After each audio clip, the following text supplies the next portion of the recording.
இதில் வந்து மெமரி அப்படிங்கிறது எல்லாத்தையுமே மாற்றும் எல்எல்எம்ஸில்.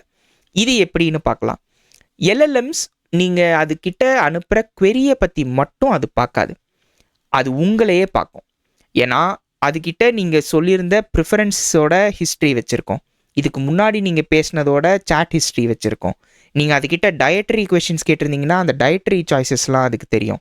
இப்போ எல்எல்எம்ஸ்குள்ளேயே ஷாப்பிங் எல்லாம் இருக்குது. நான் அதை சொல்லியிருக்கேனான்னு தெரியல. சாட்ஜிபிடிக்குள்ளேயே சாட்ஜிபிடி பேபால் கொலாபரேட் பண்ணி ஏதோ எல்எல்எம்ஸ்குள்ளேயே இ-காமர்ஸ் ஏஜென்ட்ஸ்லாம் வந்து இ-காமர்ஸ் ஏஜென்ட்ஸ் பற்றி நான் சொல்லியிருக்கேன். அது அண்ட் நான் ஏஐ ஏஜென்ட்ஸ் பற்றியும் சொல்லியிருக்கேன், அந்த எபிசோடும் நீங்கள் பார்க்கலாம்.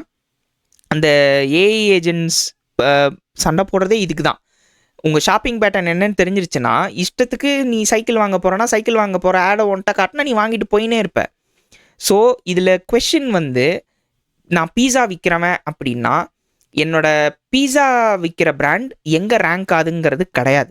இது அந்த ஏஐ அந்த என்னோட யூஸருக்கு பீஸா வேணும்னு நினைக்குதா இல்லையா, அதாவது மனுஷன் நினைக்கிறத விட்டுட்டு அவன் யூஸ் பண்ணுற ஏஐ என்ன நினைக்கிது, அதுக்கு என்ன பண்ணணும் அப்படிங்கிறத நீங்கள் யோசிக்கிற ஒரு நிலைமையை வந்து கண்டிப்பாக இது உருவாக்கும் அப்படின்னு எனக்கு தோணுது.